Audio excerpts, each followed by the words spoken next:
Hi everyone, I'm Dr. Kiran Raavi, working as an assistant professor in the Department of Electronics and Communication Engineering, MLR Institute of Technology, Hyderabad, India. Today we're going to study what is MOS capacitor. MOS capacitor stands for metal oxide semiconductor capacitor. So particularly it is an integral part component of MOS transistor. So let us see. So what is the today's overview of today's presentation? So let us start with introduction to the MOS capacitor and basics construction of MOS capacitor and its operation and its characteristics. So and then conclude with the summary.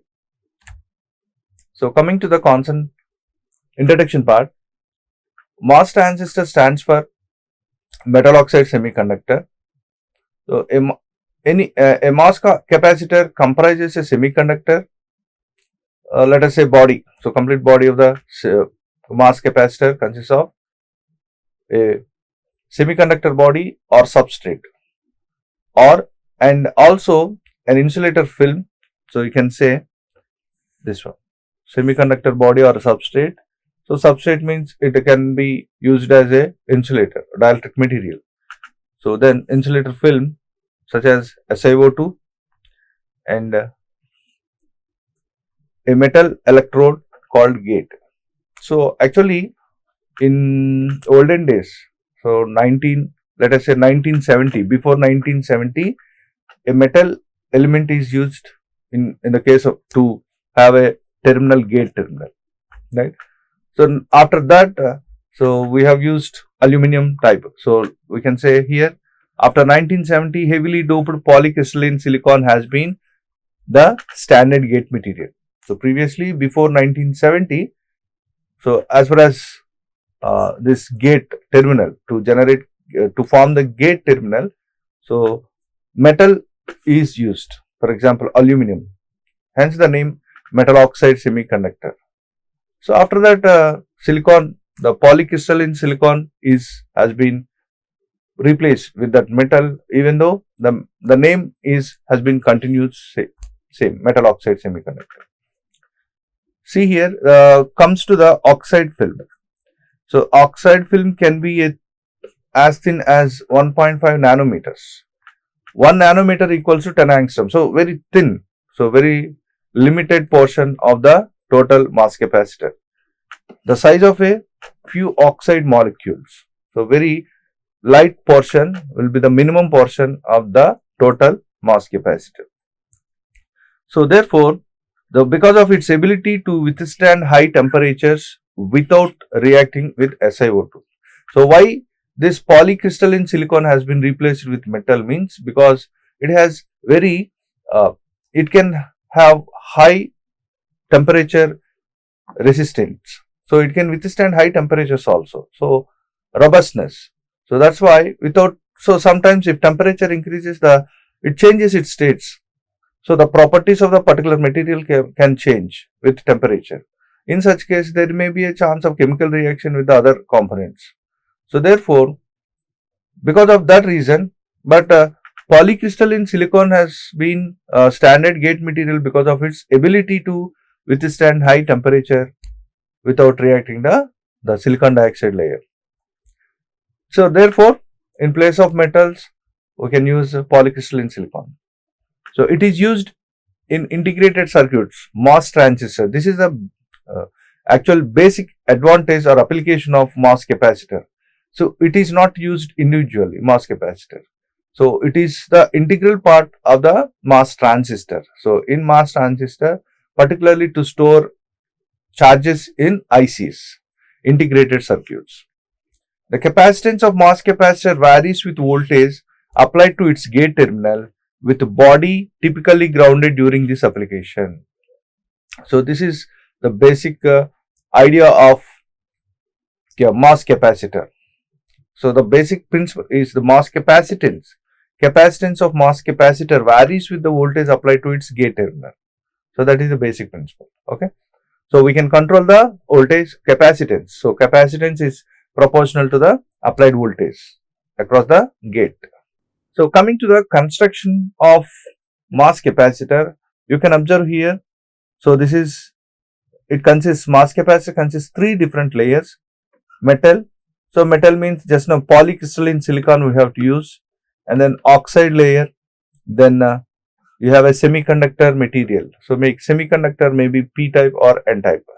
So this is MOS cap. It can also be represented termed as MOS cap. So this is, let us say, P type semiconducting material. So the terminal is body, and then silicon controlled SiO2 layer, and then thickness of the metal. T oxide thickness. The oxide thickness is T ox. So it's a three layer device. Metal gate, typically made up of aluminum. So actually aluminum before 1970s. So nowadays they are using polysilicon and polycrystalline silicon. This is the top plate of the capacitor. So this is the top plate, top. And then insulating oxide, a thin layer of silicon dioxide, SiO2, that acts as an insulator. So this part, which is very thin, this is your insulating oxide layer.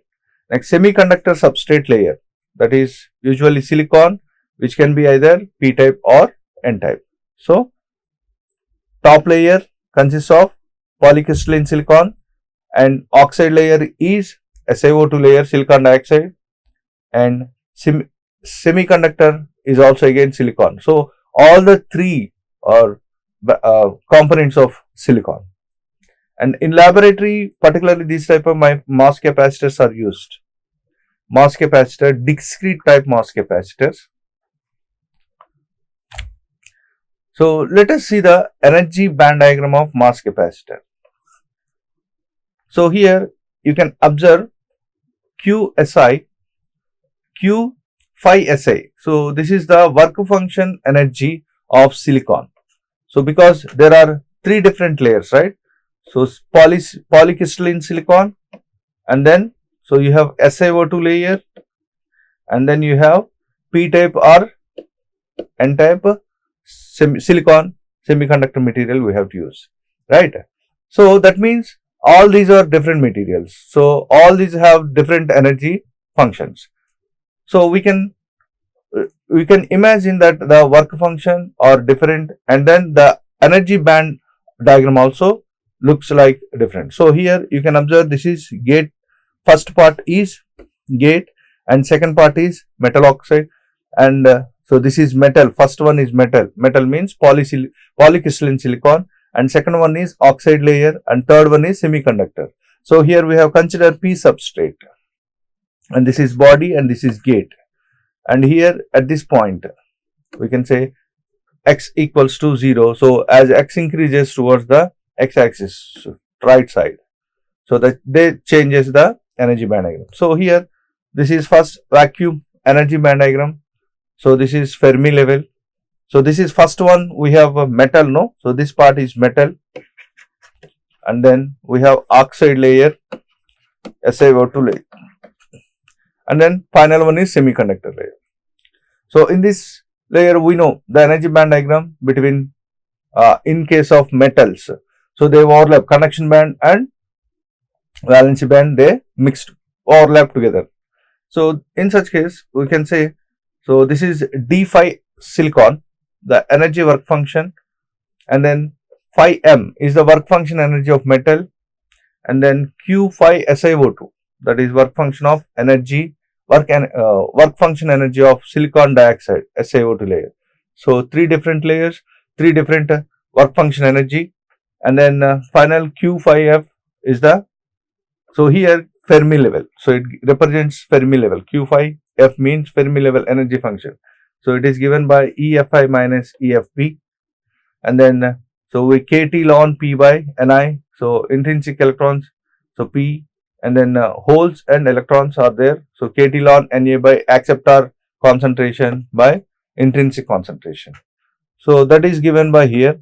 So all related to the energy band diagram, conduction band and valency band. So here in SiO2, so SiO2 acts as a insulator. So you know insulator has the energy gap between valency band and conduction band is very high, and coming to the when compared to the metal, for say semiconducting material, the energy band diagram is somewhat little. There is some very less amount of energy band gap is there between conduction band and valency band. So by this way, by changing the properties or by external voltage to this gate and across gate, so we can able to change this energy band, the conduction band and valency band. So now we have to consider few assumptions. We have to make some assumptions in order to analyze this MOS capacitor. First one, SiO2 layer is a near perfect insulator, so dielectric. So that is very important. Okay, SiO2 layer is acting as a pure insulator, insulating material or dielectric, pure dielectric material, so that it can has energy band diagram like insulator. So huge gap between conduction band and valency band. Assume zero charge in the oxide. Electric field is constant and potential is linear in the oxide. That is another assumption. So we had a second one. Assume zero charge in the oxide layer. Zero charge, because obviously it has insulator, so no charge carriers to move further, and electric field is constant and potential is linear in the oxide layer. So N plus polysilicon has a potential which is the maximum possible in silicon. So N plus polysilicon has a potential. So polysilicon is a metal. So in which, so we have a top layer has potential which is maximum possible in silicon.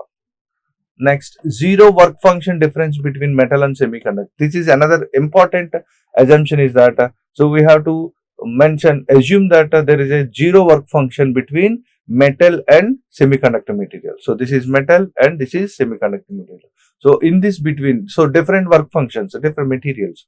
So we can say, so there is a zero work function between your metal layer and semiconductor layer, right? So that is about basic construction and operation. So today what we have discussed, we have started with introduction to the MOS capacitor, and we have described what is MOS capacitor, where it is used, and we have discussed its internal structure and its energy band diagram, and we have assumed some few assumptions. We made few assumptions to analyze the operation further of the MOS capacitor. So probably next topic will be operation of MOS capacitor. So with this knowledge, we can able to analyze, we can able to know the operation of the MOS capacitor. Thank you.